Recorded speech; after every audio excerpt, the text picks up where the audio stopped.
Du coup, on va enchaîner. Guillaume, à toi l'honneur.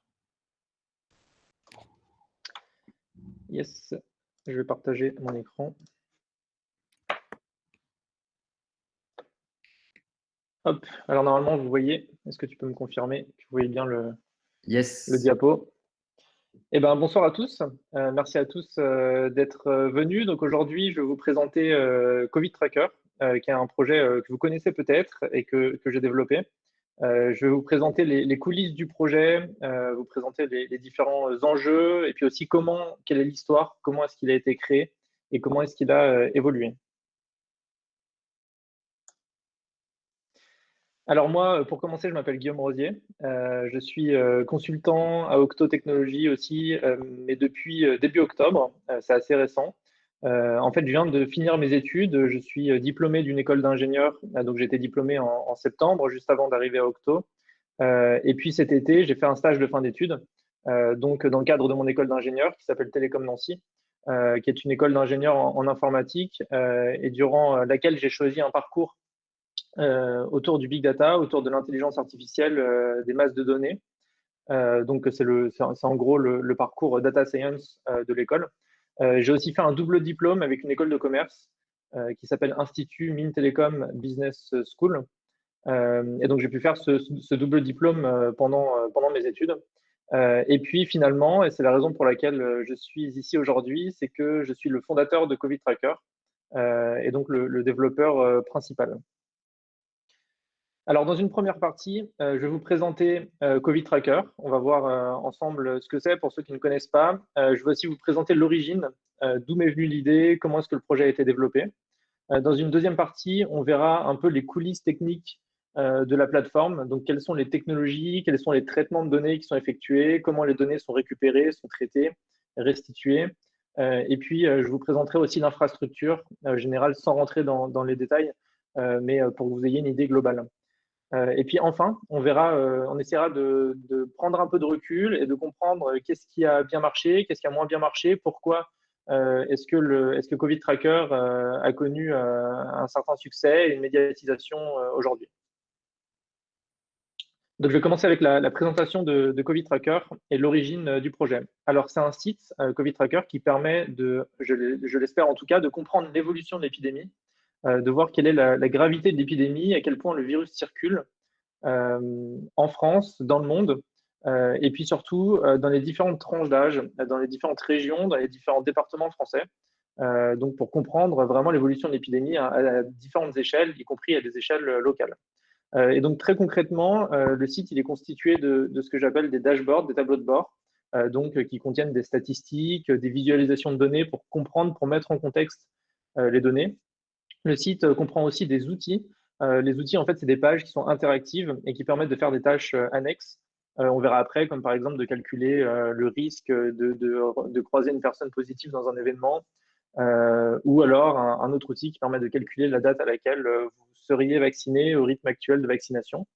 Le site comporte aussi des articles, parce qu'en fait, une des personnes avec lesquelles on travaille bénévolement sur le site a fait un modèle SEIR, donc un modèle épidémiologiste, et il écrit des articles pour parler des conclusions de son modèle et des projections. On a aussi une newsletter. Il y a une personne, Thomas, qui s'occupe des newsletters tous les week-ends et qui envoie la newsletter tous les lundis. Et puis, on a aussi un bot Twitter qui permet de tweeter les chiffres bruts tous les soirs pour avoir les derniers chiffres. Et donc, le site a commencé très modestement, on le verra juste après, mais ces dernières semaines et ces derniers mois, ça a été assez exponentiel, la popularité. En janvier, donc uniquement sur le mois de janvier, plus d'1,2 million d'utilisateurs distincts ont consulté le site. On a eu un pic à 8 millions de pages vues en 4 jours seulement au mois de novembre. Sur Twitter aussi, on a gagné beaucoup d'abonnés. On a maintenant 9000 abonnés à la newsletter. Et puis entre 100, bientôt 150 publications médias, donc interventions télé, médias print ou autres. Donc le site a vraiment connu, j'ai envie de dire malgré lui, on le verra après, une certaine popularité et médiatisation. Donc je vous propose, pour ceux qui ne connaissent pas le site, de faire une petite démonstration pour que tout le monde comprenne bien de quoi on parle. Donc voilà Covid Tracker. Alors sur la page d'accueil, on a en un coup d'œil un résumé de la situation épidémique et sanitaire en France. Donc, on a quelques métriques en haut, les métriques principales épidémiques, comme par exemple le taux de positivité du dépistage, le taux de reproduction du virus, la tension hospitalière. Et puis, on a deux graphiques très simples qui permettent vraiment en un coup d'œil de voir quelle est la situation épidémique au niveau des cas et quelle est la situation, la tension hospitalière, donc quelle est la situation sanitaire. On a aussi des cartes qui permettent de comprendre comment évolue le virus dans les différents départements, dans les différentes régions. Et donc, comme je vous l'ai dit, il y a deux parties principales. Il y a les dashboards qui permettent donc de comprendre, grâce à des visualisations de données, comment évolue l'épidémie dans les différents territoires. Et puis, on a des outils qui font des tâches annexes, qui sont des outils interactifs. Donc, je ne vais pas rentrer dans le détail, hein, je vous laisserai aller voir. Mais par exemple, pour vous montrer un exemple de dashboard, donc là, on est sur le dashboard France, où on a des graphiques et des visualisations plus poussées pour la France, donc qui permettent de comprendre comment évolue l'épidémie. Donc, on a la même chose pour les départements, les régions et les différents pays du monde. Et puis, comme outil, je vais vous montrer un ou deux outils, parce que là, c'est plus interactif. Donc, par exemple, on a Vaccin Planner, qu'on a sorti il y a une semaine, qui permet d'estimer la date à laquelle on serait vacciné en prenant en compte le rythme actuel de vaccination et le profil, donc en prenant en compte l'ordre de priorité de vaccination. Donc, si je le fais avec moi, par exemple, j'ai 24 ans, puis j'ai aucune contre-indication. Et donc, au rythme actuel, je serai vacciné dans 2 ans, puisqu'il reste 34 millions de personnes devant moi qui doivent encore se faire vacciner. Évidemment, si 100% des Français veulent se faire vacciner, mais on peut modifier ce paramètre. Voilà, donc ça permet de se rendre compte finalement du rythme actuel de vaccination. Et je vous en montre un autre très rapidement, Covirisk, qui était très populaire pour les fêtes de fin d'année, qui permet d'évaluer le risque qu'une personne soit positive dans un événement, donc typiquement un repas de Noël ou autre, en fonction de la circulation actuelle du virus.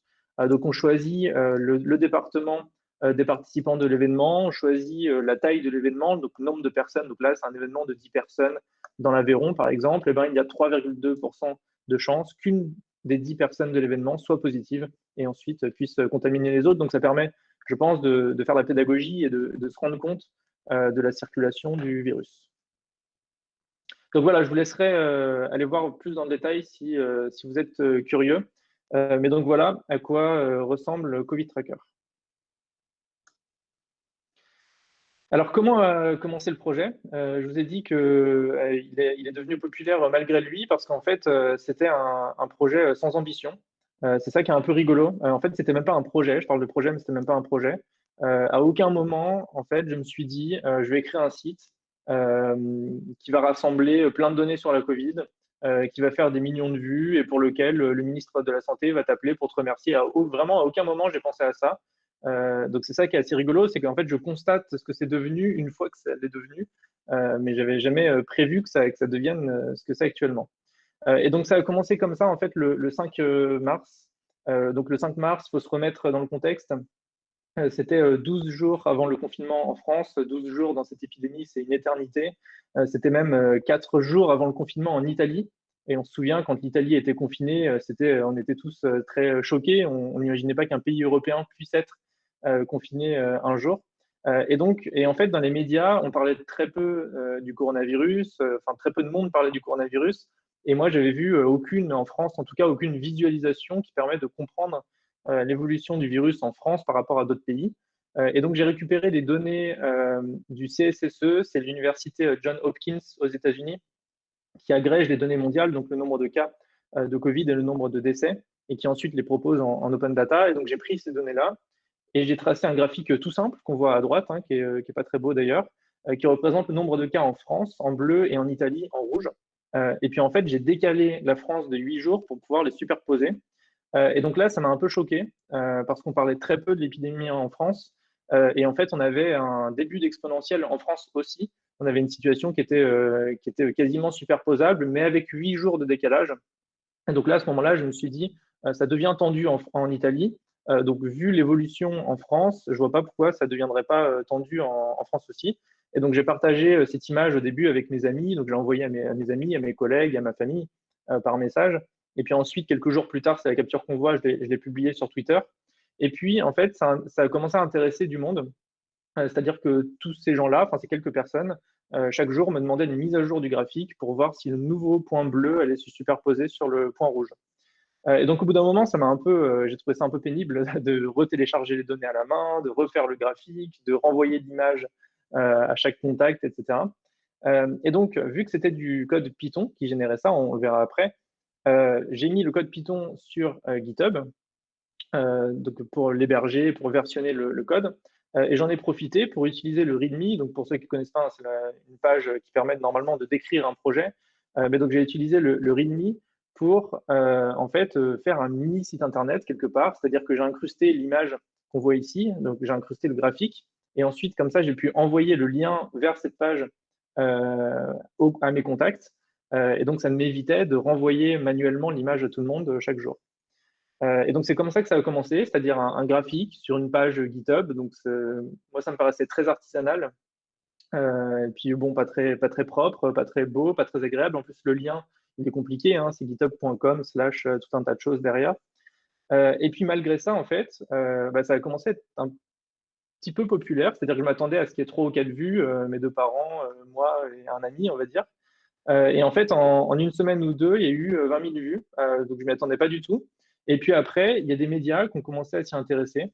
Donc d'abord, mon université, mon école, on fait des articles. Ensuite, France 3 Lorraine, c'est l'article qu'on voit à droite parce que j'étais à Nancy.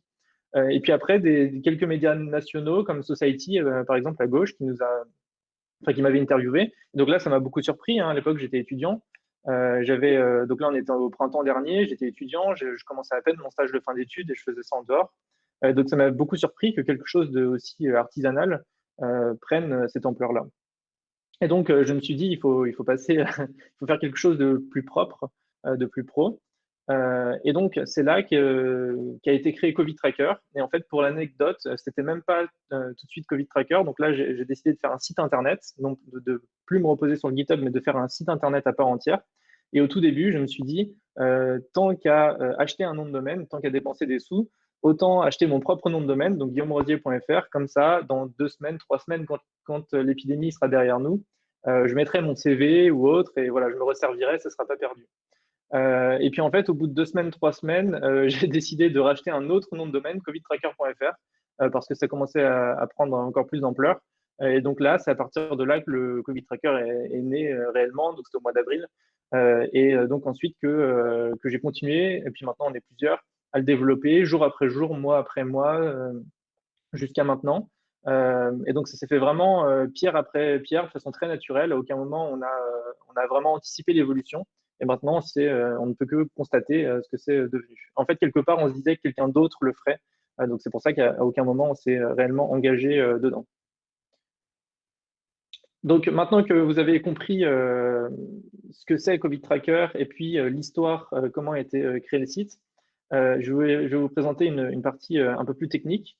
Donc, quelle technologie on utilise, quels traitements sont effectués, quelle est l'infrastructure du site. Comment ça fonctionne, en somme, quelles sont les coulisses du site Internet. Alors, il faut voir qu'on a 3 grands principes et qui sont très importants puisqu'en fait, ils ont façonné la manière dont a évolué Covid Tracker. Le premier principe, c'est la confiance. Finalement, on avait envie, moi initialement, c'était assez égoïste. Finalement, j'avais envie de comprendre moi-même l'épidémie, j'avais envie de comprendre quelle était son évolution, quelle était la réalité des chiffres, sans filtre, sans influence. Et donc, c'est pour ça que j'ai utilisé des données officielles, publiques, et c'est pour ça qu'aujourd'hui, Covid Tracker est entièrement branché sur de l'open data, donc sur des données officielles publiées par des organismes publics tels que Santé publique France, l'INSEE, l'adresse, enfin voilà, vraiment des organismes publics. Le deuxième principe, c'est l'ouverture. Et donc, on avait envie de faire un site qui est open source. Donc, aujourd'hui, l'ensemble du code du site est open source. Donc, peut être consulté par n'importe qui, peut être modifié, réutilisé par n'importe qui. Et l'ensemble aussi des traitements de données, donc tout ce qui est téléchargement de données, génération de statistiques, génération de graphiques, etc., est lui aussi open source. Et ça, je pense que c'est très important pour la confiance aussi, pour montrer aux gens qu'il n'y a pas de biais, que les données sont réelles. Donc c'est de l'open data, des données officielles qui ne sont pas biaisées, qui ne sont pas, voilà, on ne cache rien. Et puis le troisième grand principe, c'est l'indépendance. Donc là, pareil, hein, c'est relié aussi avec la confiance et l'ouverture. C'est que on avait envie de vraiment de faire des analyses les plus neutres possibles pour vraiment bien comprendre l'épidémie telle qu'elle est, ni la rendre plus grave ni moins grave que ce qu'elle n'est. Et donc, il n'y a pas de pub sur le site, par souci d'indépendance et parce qu'on trouve ça pas beau aussi. Le site est gratuit, donc il y a pas de partie privée ou inaccessible parce qu'on considère que c'est des données d'intérêt public. Et puis, pas de placement de produits non plus, hein, parce que je reçois beaucoup de mails, notamment de groupes pharmaceutiques ou autres qui veulent faire du placement de produits, mais donc ils ont tous été refusés pour l'instant. Et donc ces trois principes, ils sont importants parce qu'ensuite, ils ont eu une influence sur la manière dont le site a été développé. Il faut voir aussi, et ça c'est très important pour comprendre l'architecture du site, la manière dont il est développé, on a trois contraintes fortes. La première contrainte, c'est l'urgence, c'est-à-dire que l'épidémie va très vite. Il a fallu au tout début sortir quelque chose très rapidement. C'est-à-dire qu'on pouvait pas, enfin, je ne pouvais pas me permettre à l'époque d'attendre plusieurs mois avant de sortir quelque chose, ou même plusieurs semaines. Il fallait sortir quelque chose en quelques heures, au maximum quelques jours. Donc l'urgence. La deuxième contrainte, c'est la flexibilité et la robustesse. La flexibilité parce que tout va très vite dans l'épidémie, l'actualité va très vite, les données changent très vite, même le format des données, par exemple, change très vite, le type des données change très vite, la quantité de données change très vite, tout va très vite. Et donc, il faut pouvoir s'adapter rapidement au changement. Dès qu'il y a une nouvelle actualité, une nouvelle préoccupation, par exemple, en ce moment, les variants, par exemple, il y a un mois, le vaccin, par exemple, en septembre, la réouverture des écoles. À chaque fois qu'il y a un changement dans l'épidémie ou l'actualité, il faut adapter le site et les traitements à cette actualité-là. Et le robustesse, c'est parce qu'avec la popularité, il faut tenir la charge, il faut arriver à afficher le site à tous les utilisateurs. Et puis la troisième contrainte forte, c'est les ressources qui sont extrêmement limitées puisque au tout début, en fait, ça a commencé, j'étais tout seul et étudiant et en stage. Donc tout seul en stage, ça veut dire pas beaucoup de temps, maximum quelques dizaines de minutes par jour. Donc peu de ressources humaines et puis peu de ressources financières aussi, hein. J'étais étudiant, donc je ne pouvais pas, par exemple, acheter une infrastructure à plusieurs milliers ou louer ou plusieurs dizaines de milliers d'euros par mois, ce n'était pas possible. Et donc, il faut bien prendre en compte ensuite les choix technologiques en fonction de ce triptyque de contraintes. Alors, le site est composé de deux parties. Donc, l'utilisateur accède à covidtracker.fr, qui est la partie front. Donc, c'est l'interface qu'on a vue tout à l'heure. Et puis, il y a une partie que j'appelle le back, qui est en fait le traitement des données. Donc, comment les données sont téléchargées, comment elles sont traitées, comment elles sont moulinées, quels traitements sont effectués, ensuite, quelles sont les sorties, donc quels, par exemple, graphiques sont générés, quelles autres données sont générées, etc. Et donc, on va voir ces deux parties un peu plus en détail. Et on va commencer par la partie de gauche, donc le front. Alors, il faut savoir que moi, j'avais aucune expérience en développement web quand j'ai commencé le site au printemps.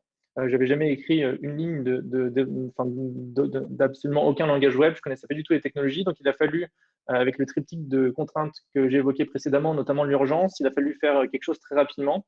Et donc, j'ai pris chez un hébergeur, en fait, un package avec un système auto-hébergé, avec directement installé WordPress, qui est un CMS, MySQL, PHP et tout ce qu'il faut pour faire un site internet. Donc, ça m'a permis en quelques heures de mettre sur pied la toute première version de Covid Tracker qui était donc hébergée sur guillaumrosier.fr. Donc, ça répondait bien à la première contrainte qui était l'urgence. Ça répondait bien à la troisième contrainte qui était les ressources limitées parce que c'est pas cher. Par contre, c'est absolument pas flexible. On est très fortement dépendant de WordPress. Et puis, on peut rien modifier, on peut rien customiser. Et puis, c'est très peu robuste parce que techniquement, la base de données est assez limitée. Et donc, on peut pas, la bande passante aussi est limitée, et donc on ne peut pas accueillir beaucoup d'utilisateurs.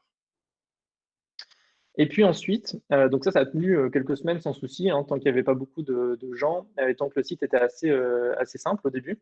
Mais ensuite, data.gouv.fr, qui est le site gouvernemental qui rassemble l'open data, enfin les open data des services publics, a mis en avant Covid Tracker comme une réutilisation des données publiques, publiées par Santé publique France en l'occurrence.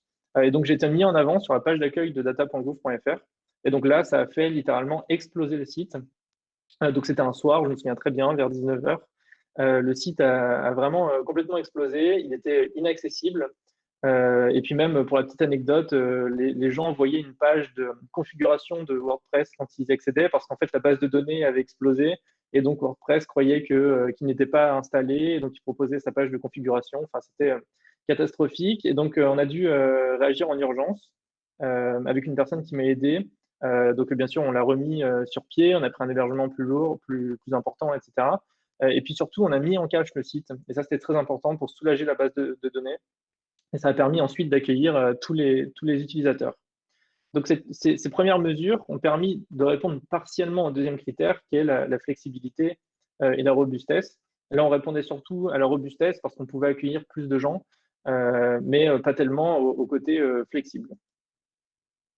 Et donc, pour répondre aux trois contraintes de manière totale, on a décidé de changer d'hébergeur déjà, de passer à OVH et d'installer nous-mêmes WordPress. Donc, on a décidé de rester sur WordPress pour répondre aux critères d'urgence parce qu'il fallait migrer rapidement, il fallait améliorer rapidement le site. Donc, on est resté sur un site web WordPress, mais cette fois-ci, on l'a installé nous-mêmes. Donc, on a loué un VPS chez OVH, on a installé nous-mêmes WordPress et puis ensuite, on l'a customisé. Donc, on a fait un thème personnalisé avec des pages entièrement personnalisées.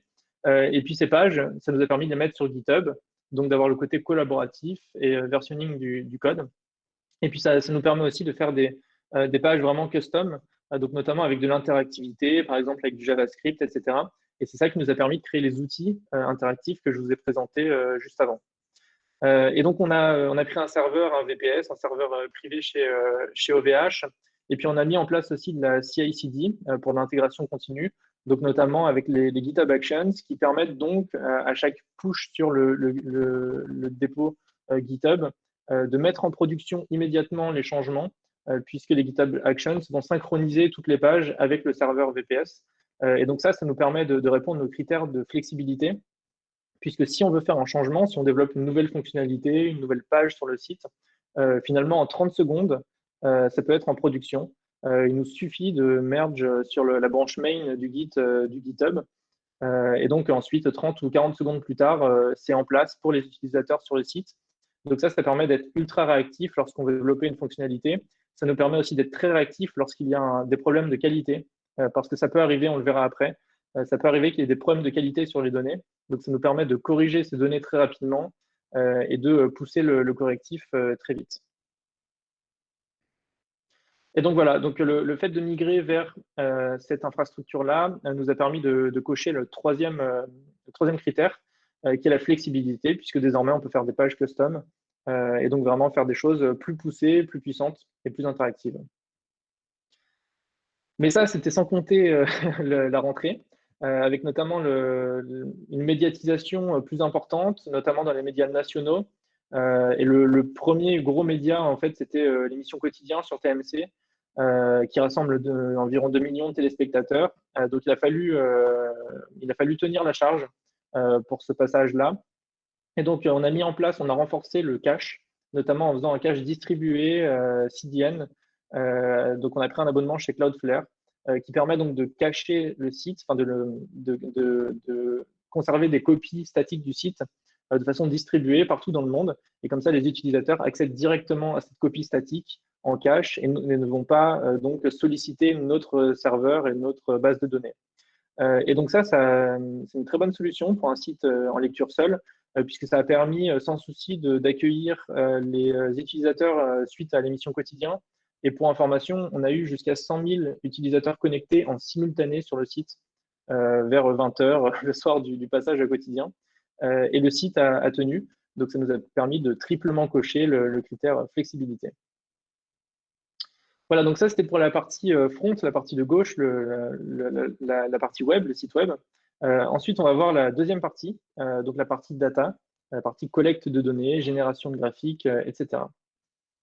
Alors pour ça, en fait, vous allez voir, c'est extrêmement simple. On utilise ces technologies-là, donc du Python pour traiter les données, Plotly en bonne partie pour générer les visualisations de données, les graphiques, etc. Bien sûr, Panda pour gérer ces données-là. Et tout ça est développé sur des Jupyter Notebook de manière à pouvoir explorer les données et à pouvoir créer ces différentes visualisations. Et puis tout le code est bien sûr hébergé sur GitHub de manière à ce qu'il puisse être open source et puis versionné aussi pour pouvoir améliorer le code. Et donc, sur cette partie data, il y a deux principales choses qui sont en output, donc qui sont générées. D'une part, des graphiques. Donc, on en voit un exemple en haut à droite avec, par exemple, le graphique du nombre de personnes hospitalisées pour Covid-19. Et donc, ces graphiques sont générés et ensuite, ils sont exportés sur covidtracker.fr pour être affichés sur le site. Ils sont aussi utilisés, par exemple, pour le bot Twitter, tous les soirs pour afficher ces graphiques-là aux utilisateurs. Donc ça, c'est la première chose qui est générée. Ce sont des graphiques, des images ou des graphiques interactifs en HTML. Et la deuxième chose, ce sont des données, parce qu'on génère aussi des données transformées, c'est-à-dire nettoyées, remises en forme, etc. Et ces données sont utilisées pour le site Internet, pour les outils interactifs ou pour les statistiques qui sont affichées sur le site. Donc là, on voit un exemple en bas, c'est le bandeau qui est sur la page d'accueil, avec donc les quatre métriques principales. Et en fait, derrière, on a un fichier JSON tout simple, extrêmement léger pour que ce soit rapide à charger, avec les données bien formatées, avec directement le nombre de personnes en réanimation pour l'attention hospitalière, le taux de reproduction, etc. On a directement ces quatre métriques avec les différentes dates, etc. Et donc, ça permet de créer ces différents outils sur le site et d'afficher ces statistiques très rapidement.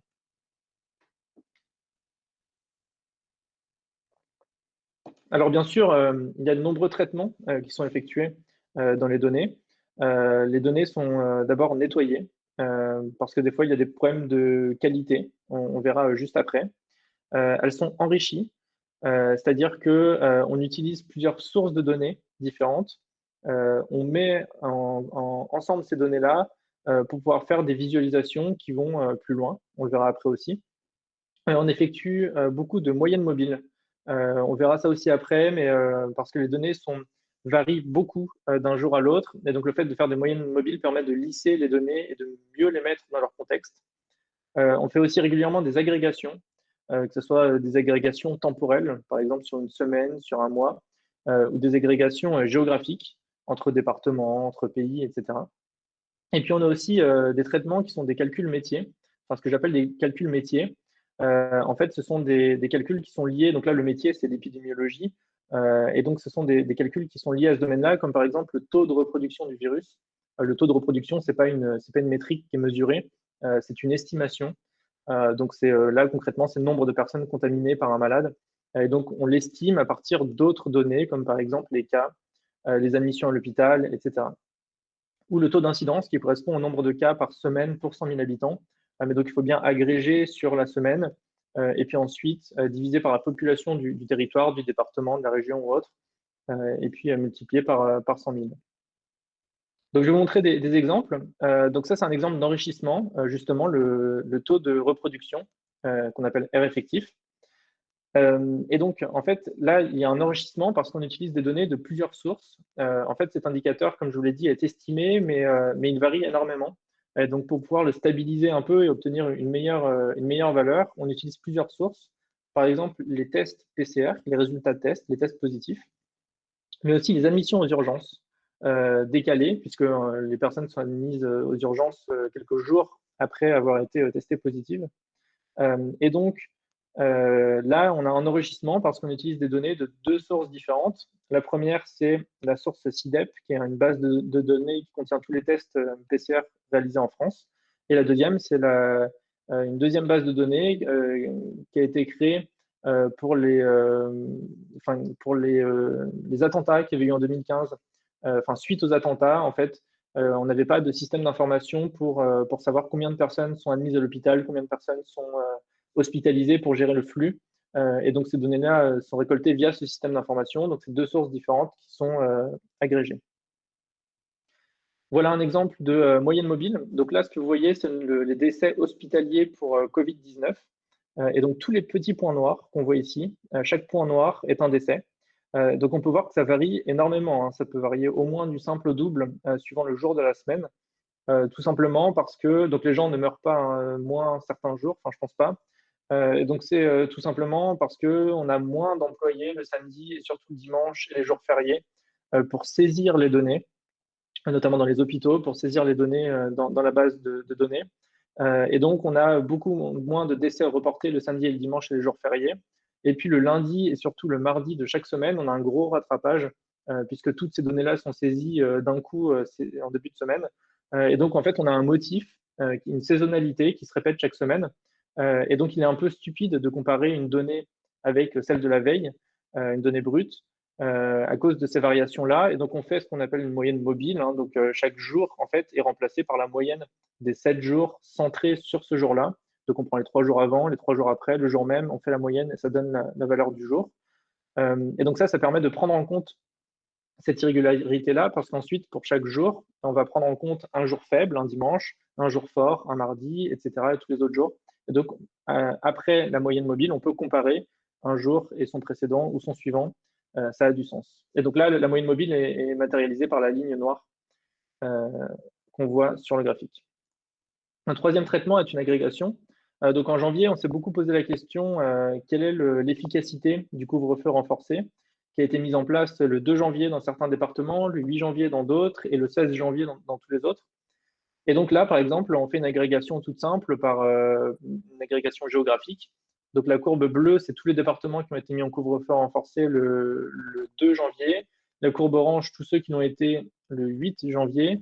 Et en noir, tous les autres qui ont été mis en couvre-feu renforcé le 16 janvier.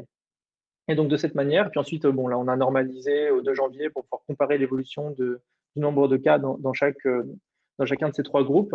Et donc ensuite, ça permet d'appréhender l'effet ou non du couvre-feu renforcé. Donc ça, c'est un exemple d'agrégation géographique. Alors concrètement, comment est-ce que ça fonctionne? Donc vous allez voir, c'est un fonctionnement qui est très simple et qui permet de répondre aux trois contraintes, hein, que j'ai citées précédemment. Donc en fait, la plupart des traitements sont développés d'abord dans des notebooks pour pouvoir explorer les données, pour pouvoir vraiment comprendre les données, et puis pour pouvoir vraiment tester, faire des essais, être le plus créatif possible, le plus innovant possible pour faire des visualisations qui sont, si possible, jolies et qui permettent de communiquer une information. Et donc ces notebooks, ils vont télécharger les données auprès des différentes organisations. Donc pour la France, c'est par exemple, enfin c'est très majoritairement Santé publique France qui génère toutes les données hospitalières, les cas, etc. Ça peut être aussi l'INSEE, par exemple pour les mortalités toutes causes confondues. Ça peut être l'adresse. L'adresse permet de savoir combien de lits étaient disponibles, ouais, à l'hôpital avant la crise. Et donc, cette information permet de calculer le taux d'occupation des lits en réanimation, par exemple. Et puis l'université Johns Hopkins qui agrège des données mondiales, et donc qui permet d'avoir des données sur les différents pays.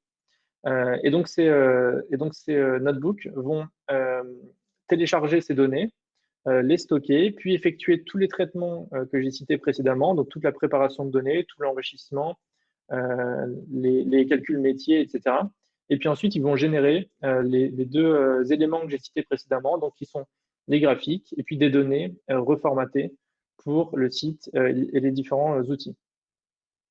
Et donc ça, c'est la partie développement. C'est pour développer des nouveaux graphiques, des nouvelles visualisations, des nouvelles données. Mais ensuite, en production, en régime permanent, sur le serveur, donc en l'occurrence chez OVH, les données sont mises à jour aussi souvent que possible. En pratique, en France, c'est une fois par jour pour la plupart des données, puisque Santé publique France publie chaque soir entre 19 et 20 heures les nouvelles données. Et donc le serveur, les scripts sur le serveur OVH vont régulièrement voir s'il y a des nouvelles données qui sont disponibles. Et si c'est le cas, ils vont télécharger depuis GitHub tous les différents scripts, par exemple tous les notebooks, etc. Éventuellement les convertir en scripts Python s'il y a lieu. Et puis ces scripts Python sont exécutés, et donc ils vont faire toutes les tâches que j'ai citées dans la diapo précédente, à savoir récupérer les données, les traiter, etc. Et puis les sorties sont ensuite envoyées sur COVID Tracker de manière à afficher les graphiques et les nouvelles données à l'utilisateur de façon très rapide. Et donc, toute cette pipeline est réexécutée au moins une fois par jour lorsque des nouvelles données sont récupérées.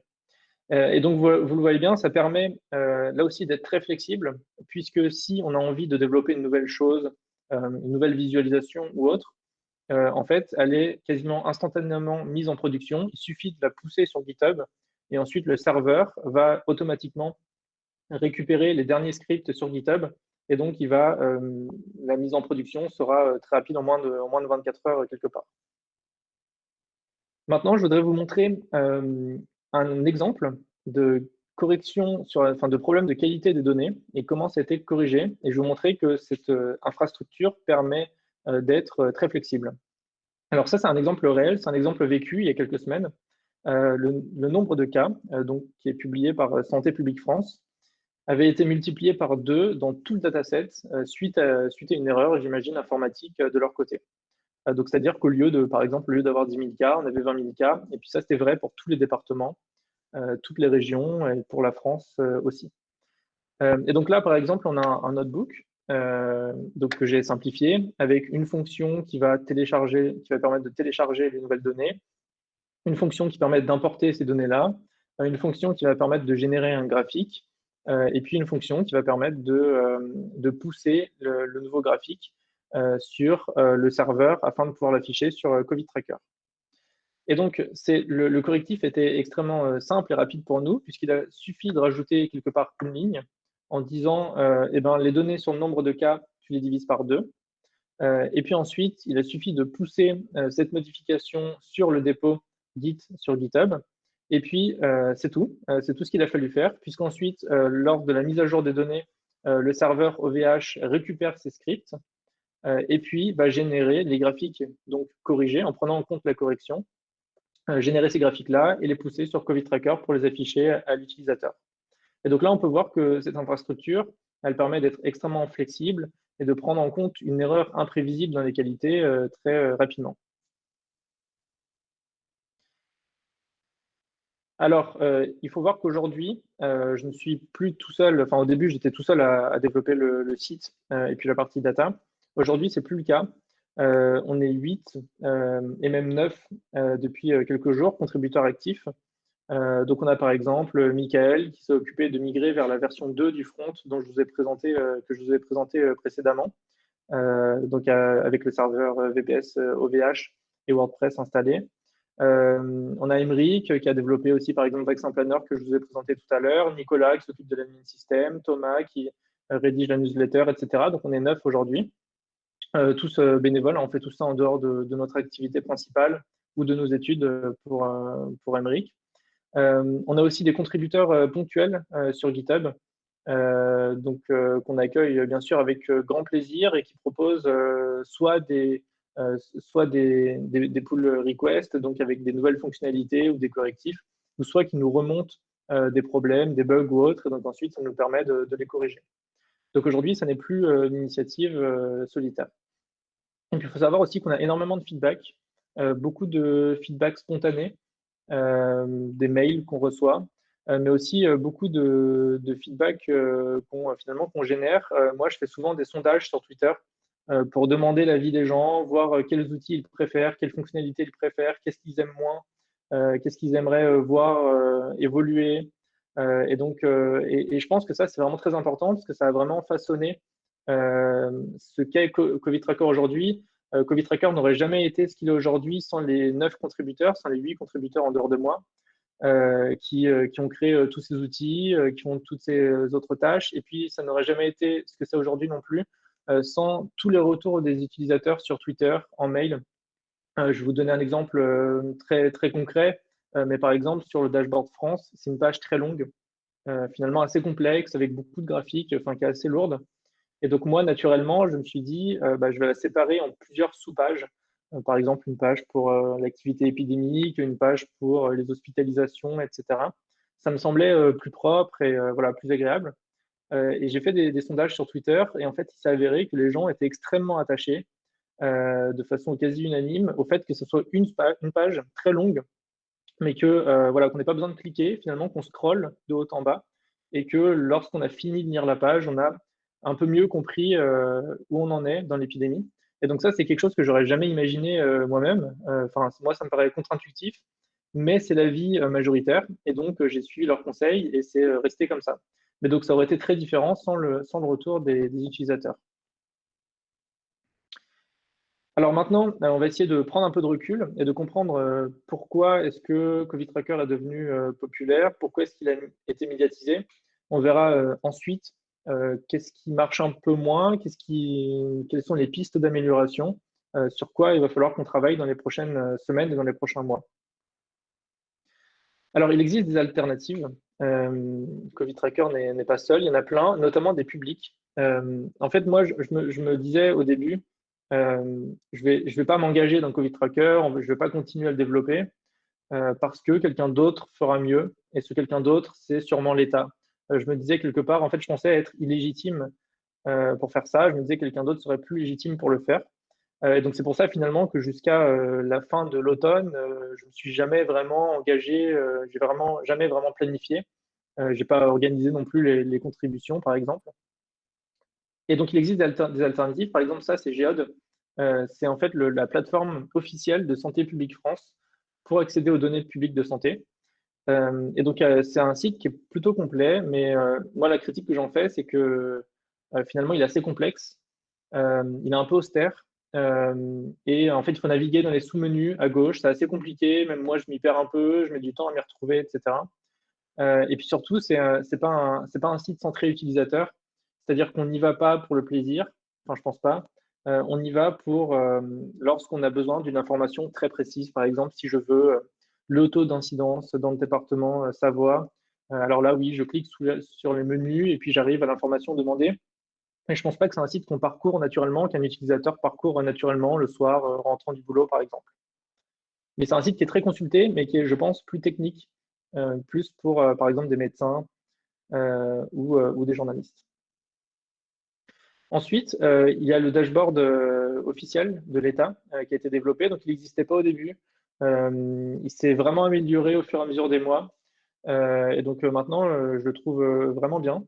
Enfin, moi, je le trouve joli, complet. En plus, il est interactif, on peut cliquer un peu partout.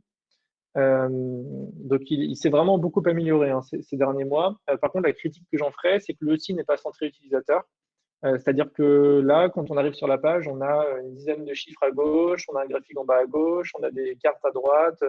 On ne sait pas trop, en fait, quelle est l'information véhiculée. Alors, j'imagine qu'aussi, il doit y avoir des contraintes qui sont de ne pas interpréter les données, ne pas faire d'analyse, etc., être vraiment très neutre. Mais le résultat, c'est que en tant qu'utilisateur, en fait, c'est un peu austère. En tant qu'utilisateur, l'utilisateur n'est pas guidé. Il ne sait pas quelle information est importante, quelle information est grave, comment évolue la situation. Voilà, il y a pas de mise en contexte, il y a pas de, l'utilisateur n'est pas guidé dans son analyse et dans sa réflexion sur l'épidémie. Et donc, finalement, pour résumer, le succès, je pense il est dû à ces à ces principales choses.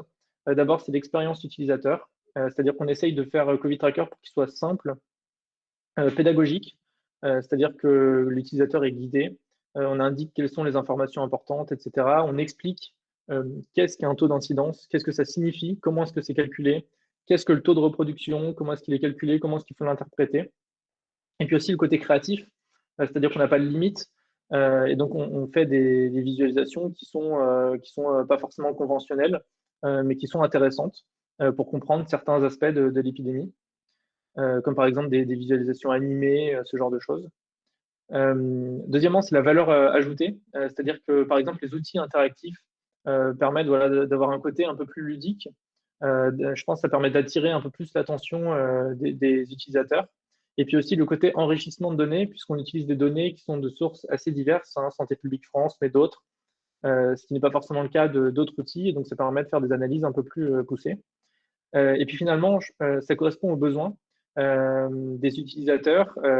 Comme je vous l'ai dit, la plateforme, enfin, à aucun moment on a eu l'ambition de créer Covid Tracker. Et donc finalement, ça a été fait grâce à la pression, à la demande des utilisateurs qui nous remercient à chaque fois qu'on fait quelque chose, à chaque fois qu'on fait une nouvelle fonctionnalité, et surtout qui nous font du feedback, donc qui nous font des critiques positives ou négatives, qui nous disent ce qu'ils apprécient, ce qu'ils apprécient moins, et donc nous, ça nous permet de corriger très rapidement et d'améliorer les différentes fonctionnalités. Et puis surtout, ça correspond à l'actualité. Donc par exemple, on a sorti Vaccin Tracker qui permet de suivre la campagne vaccinale le 27 décembre, le jour où Morissette s'est fait vacciner. On a fait des analyses avec la visualisation que je vous ai montré tout à l'heure sur le couvre-feu. Au bon moment aussi, à la mi-janvier, au moment où on se posait, où tout le monde se posait la question, est-ce qu'un couvre-feu renforcé est efficace ou pas? Et puis aussi, il y a aussi le côté communication, c'est-à-dire que je communique beaucoup sur Twitter, les analyses, etc. Il y a un lien finalement avec les abonnés qui s'est créé. Et puis la relation média aussi, hein, c'est-à-dire que je réponds aux médias, je participe sur les plateaux, etc. Donc ça permet de faire connaître le site. Et puis, je le dois aussi à quelques prises de position que j'ai eues, notamment par exemple sur les moyennes mobiles. Je vous avais parlé tout à l'heure des moyennes mobiles. Il faut savoir que c'est pas forcément la norme dans le journalisme de faire des moyennes mobiles. Et moi, je trouve ça un problème parce que ça permet vraiment enfin, je pense que ça biaise les données. Et notamment, j'avais fait un tweet qui avait été beaucoup, enfin, les gens avaient beaucoup réagi à ce tweet, il avait été beaucoup partagé au mois de mai dernier, où en fait un journaliste très connu d'une grande chaîne très connue avait tweeté. Donc, on était en mai, en pleine décrue de l'épidémie, hein, on était en train de déconfiner mi-mai, donc l'épidémie était très clairement en régression semaine après semaine. Et puis en fait, il a tweeté le nombre de décès un lundi, juste après un dimanche, donc, qui était donc forcément plus élevé que le dimanche. Et donc il a tweeté quelque chose du type on a eu tant de décès aujourd'hui, c'est en augmentation, voilà, sous-entendu, l'épidémie reprend. Et donc là, ça m'avait un peu énervé parce que c'était complètement faux, hein, c'était dû au biais que je vous expliquais tout à l'heure. Et donc j'ai répondu en faisant un thread sur Twitter en expliquant pourquoi il fallait faire des moyennes mobiles, pourquoi c'est important, pourquoi est-ce que c'est faux de dire que ça augmente, etc. Donc ça, c'est une première prise de position qui a participé à faire connaître le site. Une deuxième, c'était sur les données des vaccins qui n'étaient pas publiques. Et donc, on a demandé au gouvernement, ça m'a valu un appel d'Olivier Véran on leur a demandé de publier ces données en open data. Voilà, et donc ça aussi, ça a fait beaucoup parler dans les médias, donc ça a permis de faire connaître le site. Et puis enfin, les valeurs que je vous ai citées précédemment, notamment l'indépendance et puis la confiance qu'ont les gens, la transparence. Je pense que ça, c'est vraiment important. Les gens ont vraiment, et ça je l'ai compris durant l'épidémie, besoin de comprendre quelles sont la réalité des chiffres, sans filtre, sans influence ni politique, ni privée, ni autre. Vraiment de comprendre ce que veulent dire les chiffres, parce que les chiffres, on peut leur faire dire à peu près n'importe quoi. Et donc, je pense que c'est important pour les gens de voir quelle est la réalité de ces chiffres-là. Donc voilà, je pense, les principaux éléments qui font qu'aujourd'hui, Covid Tracker est beaucoup consulté. Donc tout à l'heure, je vous ai présenté les trois contraintes qui ont façonné le développement du site jusque-là. Aujourd'hui, je pense qu'il y en a une quatrième qui se rajoute. Et donc ça va être nos prochains enjeux des prochaines semaines et des prochains mois, qui est la maintenabilité du site. Parce que comme je vous l'ai dit, le site, donc vous avez vu, c'est une infrastructure finalement qui est relativement simple, mais qui permet de répondre à ces trois critères-là, hein, notamment l'urgence, les ressources et la flexibilité, mais qui n'est pas forcément évidente à maintenir et qui ne permet pas forcément d'accueillir des contributions externes facilement parce que c'est pas forcément bien rangé, ça ne correspond pas forcément aux standards du développement informatique. Et donc ça, je pense que ça va être notre grand enjeu. On a commencé à y répondre, notamment en migrant vers la V2 du front, en installant nous-mêmes WordPress, en faisant des thèmes custom, etc. Ça nous a permis de mettre tout le code sur GitHub et donc de mieux ranger et de mieux canaliser le développement. Mais là, on est en train de réfléchir à une nouvelle migration du front vers des toutes nouvelles technologies pour se séparer de WordPress, pour utiliser des technologies beaucoup plus 2021. Et ça permettrait aussi d'avoir un site beaucoup plus léger et puis d'accueillir les contributions externes, notamment sur GitHub. Et puis ensuite, je pense que le prochain travail, ça va aussi être sur la partie data. Donc voilà, donc refactorer le back data. Je pense que ça va être notre prochain enjeu des prochaines semaines. Donc toute la partie téléchargement des données, traitement des données, etc. Pour faire quelque chose de beaucoup plus propre, beaucoup plus rapide. Je pense que c'est important et qui soit maintenable plus facilement. J'aimerais bien mettre en place aussi, par exemple, du test et des corrections automatiques de la qualité des données pour éventuellement détecter des valeurs qui seraient aberrantes ou des soucis dans les données de façon automatique et à les corriger automatiquement.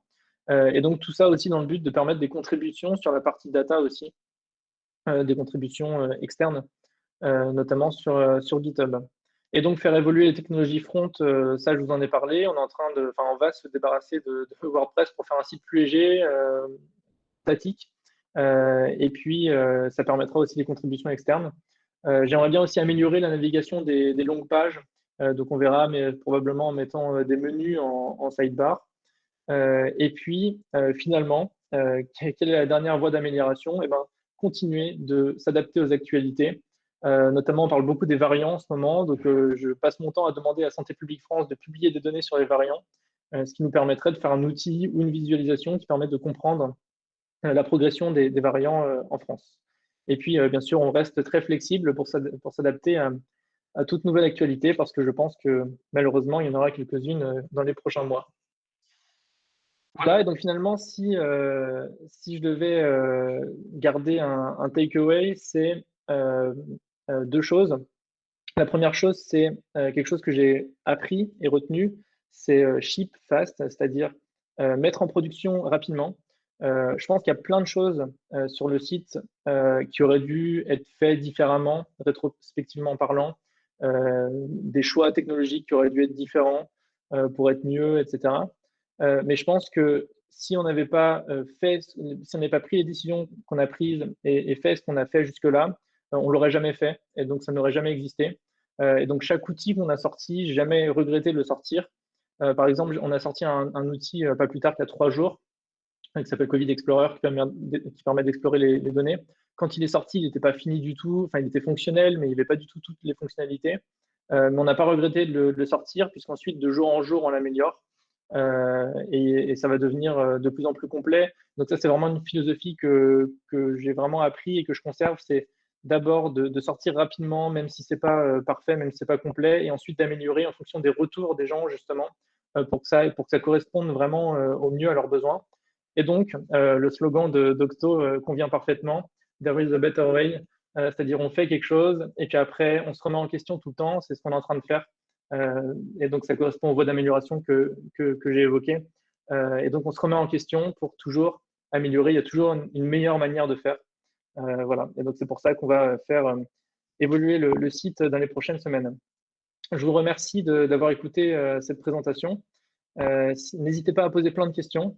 C'est avec grand plaisir. J'y répondrai avec grand plaisir, évidemment, si je suis en capacité d'y répondre. Merci Merci à tous. Guillaume. Merci beaucoup. Excellente présentation. Tu as eu plein de bravos sur le chat. Merci beaucoup. Alors, on va passer aux questions dans une petite dizaine de minutes. Du coup, n'hésitez pas à upvoter ou poser vos questions rapidement sur le channel des questions. Hop, je prends l'écran. Alors, allons-y. On commence par première question de Sophia. Hop. Comment fais-tu pour décider des features que tu vas développer sur Covid Tracker? Un instant. Non, mais ça c'est vraiment, c'est vraiment important. C'est le fait, enfin, je pense que vous avez compris, le développement du site ne correspond pas forcément aux standards de l'industrie. Euh, C'est-à-dire qu'on planifie, en fait, on a très peu planifié, enfin, c'est extrêmement agile, on a très peu planifié, et ça nous a permis vraiment de coller à l'actualité, d'être très rapide pour s'adapter à l'actualité, beaucoup plus rapide en tout cas que les organisations publiques. Et donc, en fait, ça dépend de l'actualité, ça dépend des besoins, ça dépend des problématiques qu'ont les gens. Euh, Par exemple, là, depuis un mois, on parle du vaccin, mais il y a un mois et demi, personne n'en parlait du vaccin. Et donc, ça a été naturel pour nous de sortir Vaccin Tracker qui permet de suivre l'évolution de la campagne vaccinale en France et Vaccin Planner ensuite qui permet de. Enfin, ensuite, tout le monde s'est dit la vaccination est lente. Et donc, nous, on a voulu se dire à quel point c'est lent. Enfin, on ne se rend pas compte. OK, 50 000 vaccinations par jour, est-ce que c'est beaucoup? Est-ce que c'est pas beaucoup? Ouais, c'est moins que les autres pays, mais à quel point? Donc, on a sorti Vaccin Planner que je vous ai montré, qui permet d'estimer la date à laquelle vous seriez vacciné si la campagne vaccinale continue au même rythme. Et donc là, voilà, c'est venu en fait en voyant toute l'actualité autour des lenteurs de la campagne vaccinale. Et donc, c'est une idée qu'on a eue. Voilà, enfin, les gens aussi nous donnent des idées. Et donc, finalement, ça se fait vraiment comme ça, en fonction de l'actualité, en fonction des problématiques des gens, en fonction des retours des gens, en fonction de. Aussi, on échange beaucoup et c'est ça que C'est vraiment ça apporte vraiment beaucoup de choses d'être neuf aujourd'hui à développer le site par rapport à si j'étais tout seul, par exemple. C'est que chacun va avoir une idée un peu différente, un point de vue un peu différent, et puis quand on cumule en fait les idées de chacun, ça donne des choses qui sont vraiment meilleures, je pense. Donc voilà, j'espère que ça répond à la question. Merci. Question suivante d'Edouard. Ne faut-il pas débiaiser la data justement? La donnée brute se suffit-elle à elle-même? C'était pendant que tu parlais de tes sources de données et de l'utilisation des données directement sans y apporter des biais. On essaye de la garder la plus brute possible, justement. Maintenant, il faut faire attention parce que typiquement, si je te montrerai un graphique du nombre de cas sans faire de moyenne mobile. D'ailleurs, je ne sais pas si vous avez vu un extrait de LCI qui a fait beaucoup parler il y a 2 jours, qui a publié un graphique comme ça avec le nombre de cas. Et en fait, ils ont pris, chaque semaine, ça fait des pics comme ça. C'est-à-dire que le lundi, c'est tout en haut, le dimanche, c'est tout en bas, donc ça fait des sortes de pics. Et donc, en fait, ils ont pris un pic, donc un lundi. Ensuite, la semaine suivante, ils ont pris un dimanche, tout en bas. Ils ont dit, vous voyez, ça a baissé de 30%.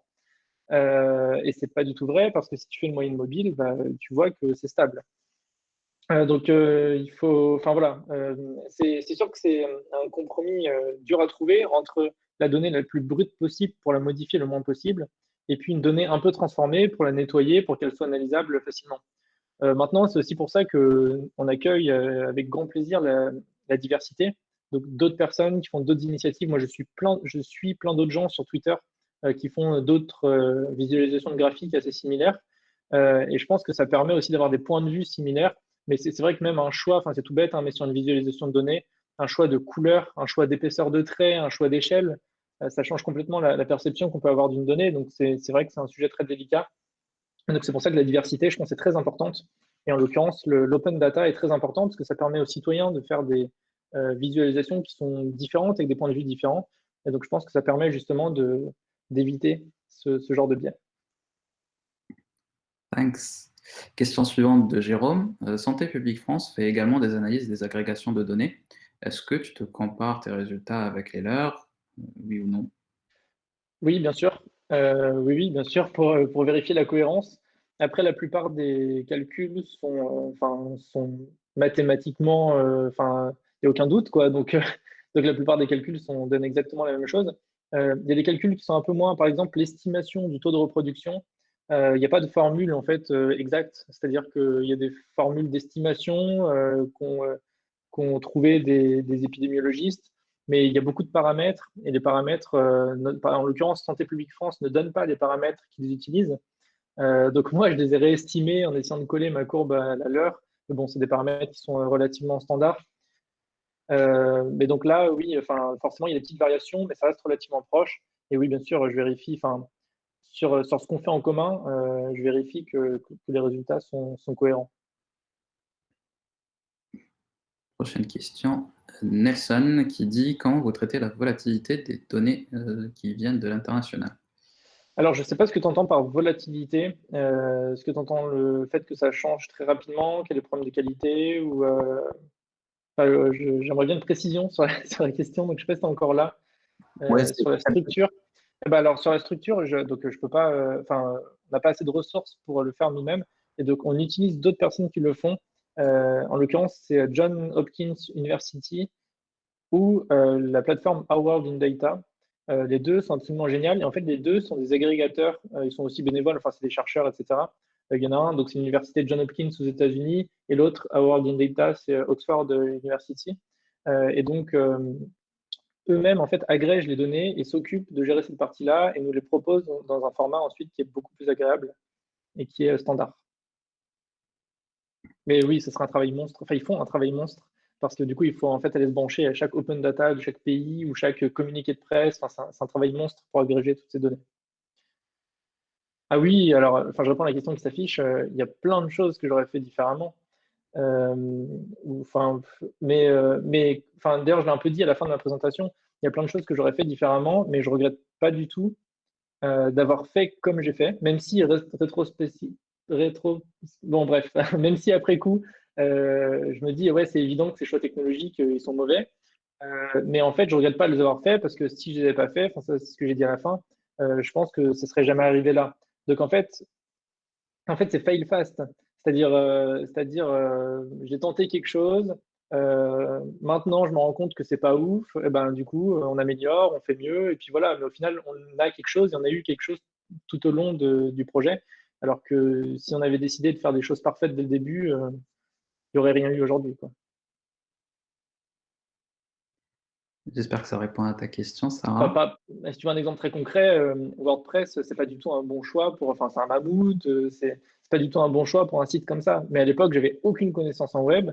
Si j'avais jamais mis en place de WordPress, j'aurais jamais mis en place de site web. Et voilà. Donc aujourd'hui, on serait pas là en train de discuter. Sarah demande est-ce que tu aurais pris un PO ou un UX avec un petit smiley. Ah bah oui, mais j'en connaissais pas. Ça aurait été avec plaisir, mais j'avais ni les ressources ni le réseau. Du coup, Et puis enfin, encore une fois, c'est vraiment important. Donc le site a été créé en mars-avril, jusqu'à octobre, novembre, enfin jusqu'à septembre-octobre. Je pensais pas que ça allait devenir, enfin ce que c'est devenu aujourd'hui, quoi. Donc, enfin, tu poses la question, est-ce que tu aurais pris un PO, un UX, mais au mois de juin, moi je pensais que j'allais fermer le site, même au mois de août. Enfin, donc, enfin, si tu veux, la question ne se posait même pas. C'est vraiment, j'ai rajouté des fonctionnalités sur le site jour après jour. Et puis, bah, c'est devenu ce que c'est, quoi. Voilà. Pour la moyenne mobile, est-ce qu'elles yes. sont à 7 jours? Oui, elles sont à 7 jours et c'est le. Enfin, c'est le. Donc, je pense que tu parles de Catherine Hill, parce que c'est elle qui était sur le plateau de LCI que j'ai cité précédemment et qui a engueulé le journaliste.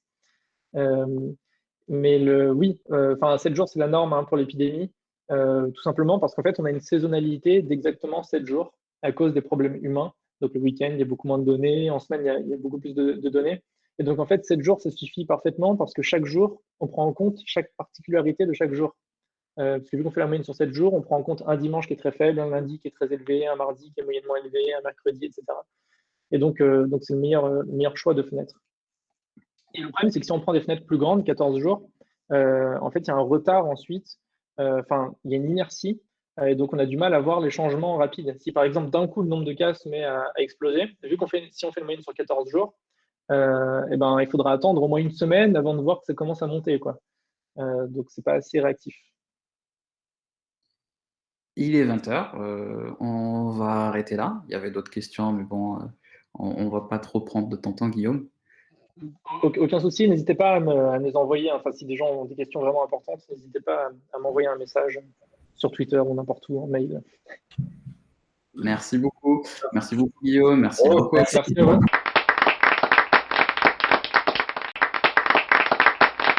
Et à la prochaine. Ouais, à très bientôt. Merci à tous d'être venus. Yes, merci à tout le monde. Et bien évidemment, c'était filmé et on partagera les vidéos dans la chaîne YouTube du Meetup après coup.